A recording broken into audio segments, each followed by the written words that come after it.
आप सभी को मेरा नमस्कार। मेरा नाम अनिल कौशिक है और मैं राजकीय मॉडल संस्कृति वरिष्ठ माध्यमिक विद्यालय सांगी रोहतक में कार्यरत हूं। प्यारे विद्यार्थियों, आइए आज चर्चा करते हैं 8वीं कक्षा के गणित विषय के एक चर वाले रैखिक समीकरण उपविषय पर। वीडियो की भाग संख्या है 4। पिछली वीडियो में हमने देखा कि एक चर वाले रैखिक समीकरण जिनके दोनों पक्षों में चर उपस्थित होता है पर हमने चर्चा की थी।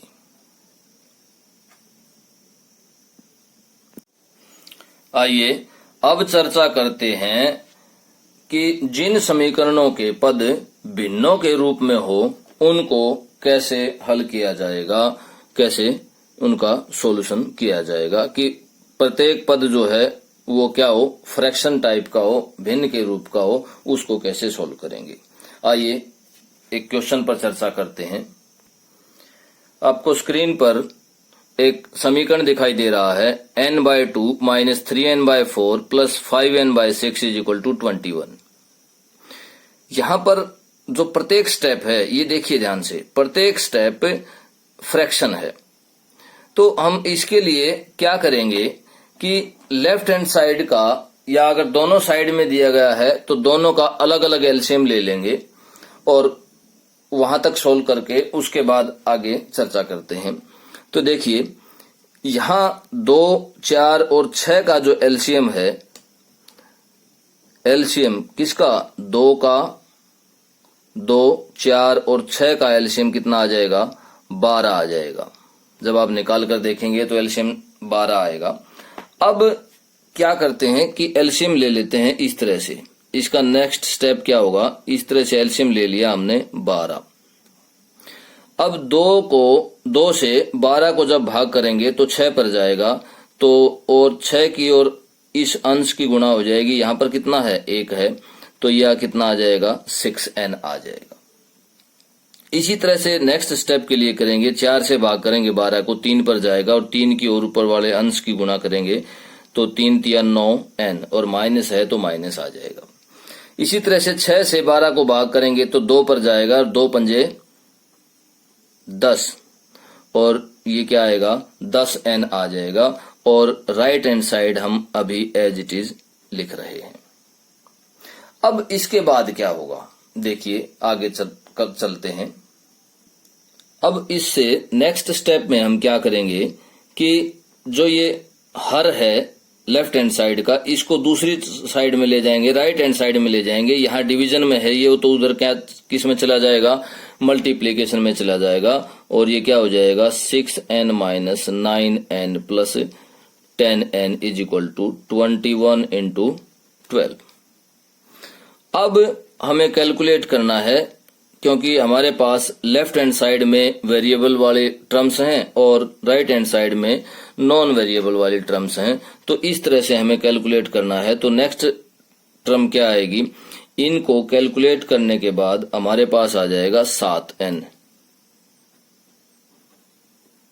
और यहां पर गुणा करने के बाद हमारे पास आ जाएगा 252। यह आप आसानी से कैलकुलेट कर सकते हैं।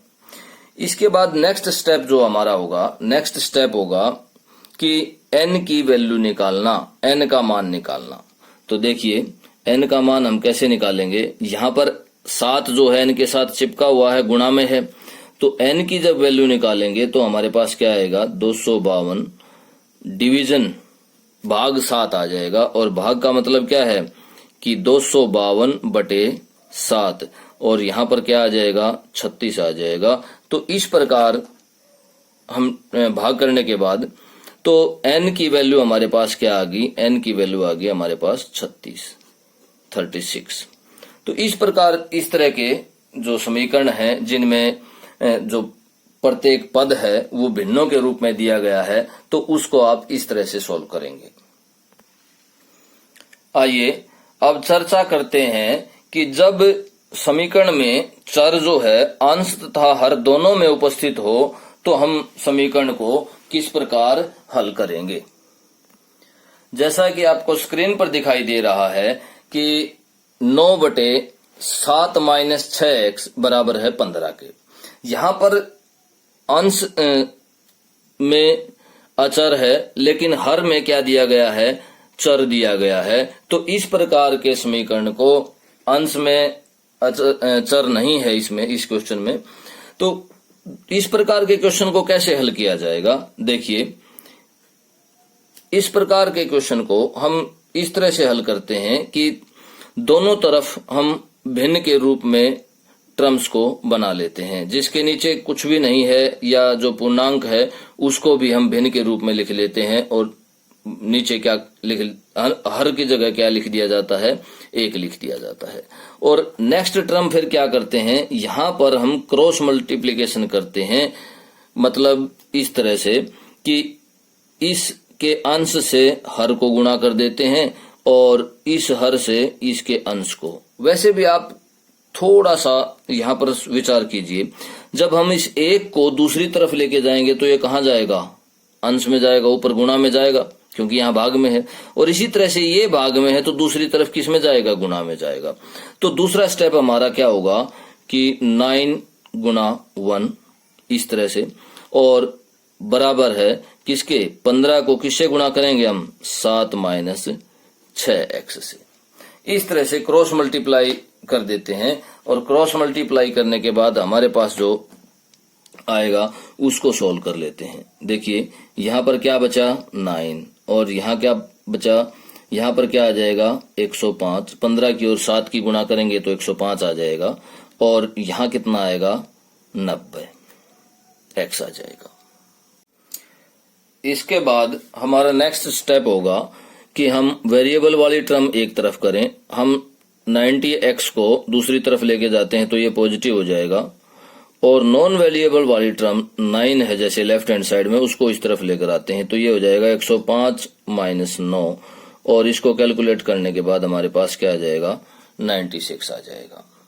अब यहां से जब हम x की वैल्यू निकालेंगे तो नेक्स्ट स्टेप हमारा क्या होगा, x बराबर है 96/90। क्यों, क्योंकि ये गुणा में है यहाँ पर, और दूसरी तरफ लेके जाएंगे तो ये किस में चला जाएगा, डिवीजन में चला जाएगा, भाग में चला जाएगा। तो इस तरह से जब हम इसको कैलकुलेट करेंगे, इसको 2 से डिवाइड करेंगे ऊपर नीचे, तो ये क्या आ जाएगा, 48/45। तो यहां से x की जो वैल्यू आई हमारे पास वो क्या आई, 48/45। तो इस प्रकार इस तरह के समीकरण को सोल्व किया जाएगा। चलिए एक समीकरण और लेकर देखते हैं, जिसमें अंश और हर दोनों में ही वेरिएबल विद्यमान है। 7y जमा 4 और y बटे में y जमा 2 बराबर है -4/3। चलिए इसको ठीक उसी प्रकार से हल करते हैं हम। 3 को जब हम ऊपर ले जाएंगे तो कहाँ चला जाएगा, ये गुणा में चला जाएगा, और 7y जमा 4 से गुणा हो जाएगा। और इसी तरह से -4 के गुणा में क्या आ जाएगा, y जमा 2। आप क्रॉस मल्टीप्लाई भी कर सकते हैं। अब उसके बाद नेक्स्ट स्टेप होगा हमारा यहाँ कैलकुलेशन करना। तो 3 की गुणा दोनों के साथ होगी तो ये क्या आ जाएगी, 21y प्लस 4 × 12 बराबर है, यहां से क्या आएगा, -4y, और -4 की और 2 की गुणा क्या आएगी, -8, क्योंकि प्लस माइनस क्या हो जाएंगे, माइनस। तो इस प्रकार नेक्स्ट स्टेप में हमें सिर्फ कैलकुलेशन करनी है और कुछ नहीं है। अब y वाले इकट्ठे कर लेते हैं, 21y, और -4y को जब हम उधर लेकर जाएंगे तो ये क्या हो जाएगा, प्लस का 4y हो जाएगा, +4y इज इक्वल टू, और यहाँ क्या बचा, -8, और इधर से जब 12 को हम उधर लेकर आएंगे राइट हैंड साइड में तो क्या बन जाएगा, ये -12 बन जाएगा, और इन दोनों को कैलकुलेट करेंगे तो कितना आ जाएगा, -20। अब हमारे पास क्या है नेक्स्ट स्टेप में, देखिए नेक्स्ट स्टेप में हमें इन दोनों को कैलकुलेट करना है। 21y और 4y कितना हो जाएगा, 25y, 25y is equal to, और राइट हैंड साइड हमारे पास क्या है, -20। तो इस प्रकार हम y की वैल्यू निकालेंगे यहां से। तो देखिए y की वैल्यू क्या आएगी, y की वैल्यू निकालेंगे तो यहाँ पर क्या है, मल्टीप्लीकेशन, गुणा है। तो 25 को जब हम दूसरी तरफ लेकर जाएंगे तो क्या आ जाएगा, -20/25 नीचे चला जाएगा, डिवीजन में हो जाएगा। इसका मतलब क्या है, मैं कई बार ये आपको याद दिलवा चुका हूं कि ये डिवीजन है, भाग है। यहाँ कन्फ्यूजन क्रिएट नहीं करनी है आपको अपने दिमाग में, ये डिवीजन ही है और इसको हमने अंश बटे हर के रूप में लिख दिया है बस। तो y जो है, y का मान क्या आ जाएगा, यहाँ से जब हम कैलकुलेट करेंगे -20/25 और हम इसको 5 से डिवाइड करेंगे तो यह आ जाएगा -4/5। तो यहां से हमें क्या प्राप्त हुआ, y की वैल्यू, y इज इक्वल टू -4/5। तो इस प्रकार हम इस तरह के समीकरण को सोल्व करेंगे। आइए अब एक व्यवहारिक समस्या को हल करते हैं जो अक्सर हम अपने व्यवहार में यूज करते हैं। हरी तथा हैरी की वर्तमान आयु का अनुपात 5:7 है। अब से 4 वर्ष बाद उनकी आयु का अनुपात 3:4 हो जाएगा। उनकी वर्तमान आयु ज्ञात करो।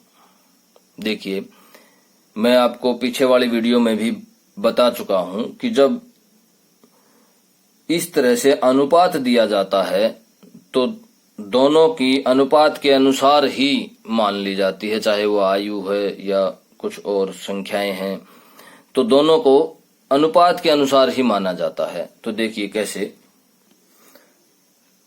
माना हरी की आयु 5x और हैरी की आयु 7x। क्योंकि 5:7 दिया है दोनों की आयु, तो हम क्या मान लेते हैं कि ये क्या है, 5x वर्ष है और इस तरह से ये क्या है, 7x वर्ष है।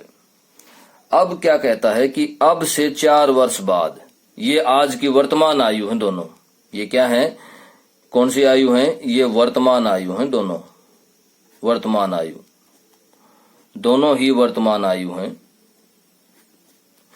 तो 4 वर्ष बाद, 4 वर्ष बाद क्या होगा, देखिए हरी की आयु क्या हो जाएगी 4 वर्ष बाद,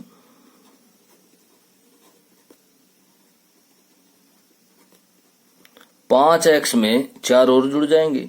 जिस तरह से आज आपकी आयु 20 वर्ष है तो 4 वर्ष बाद कितनी होगी, 24 वर्ष, तो उसमें 20 में 4 जुड़ गए ना।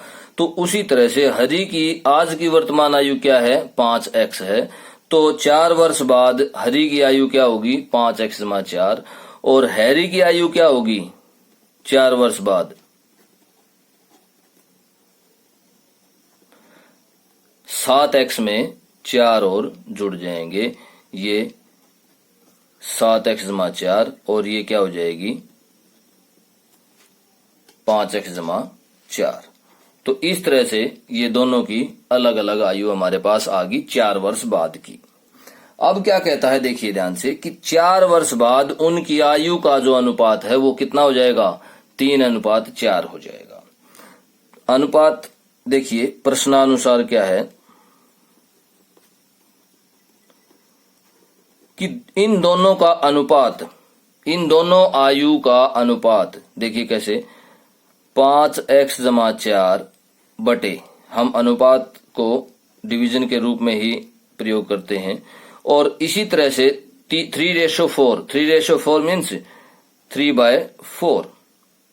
तो इस तरह से अकॉर्डिंग टू क्वेश्चन क्या है हमारे पास कि दोनों जो हरी और हैरी की जो आयु है, जो एज है, उन दोनों का रेशियो, उन दोनों का अनुपात, ये देखिए ये अनुपात हमने लिया, किस अनुपात के बराबर है, 3:4, मतलब 3/4 के बराबर। अब हमारे पास यहाँ पर समीकरण आ गया है एक, जिसके अंश और हर अंश और हर दोनों में ही क्या है, वेरिएबल है, चर है।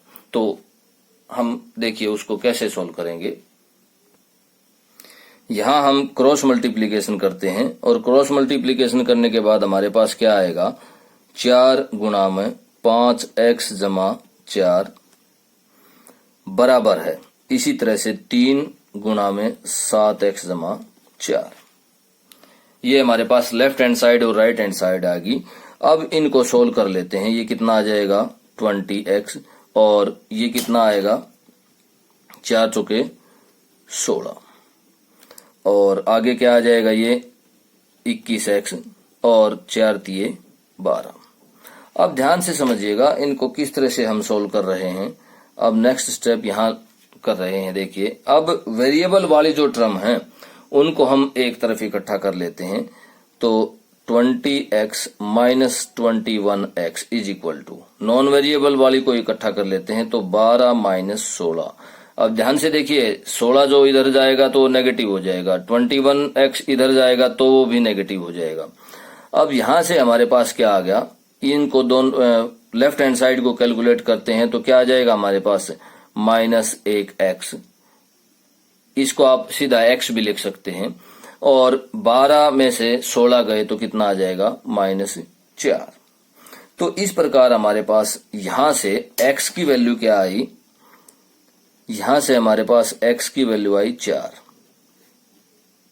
कैसे, नेगेटिव जो साइन है वो कैंसिल हो जाएगा और एक तो है ही यहां पर, तो x की वैल्यू क्या आ जाएगी हमारे पास 4 आ जाएगी, 4 आ जाएगी। अब हमने माना क्या था, देखिए क्या माना था शुरुआत में, हम एक बार उसको देखते हैं। हमने माना था कि हरी की आयु 5x है और हैरी की आयु क्या है 7x है, ये दोनों हमने माने थे।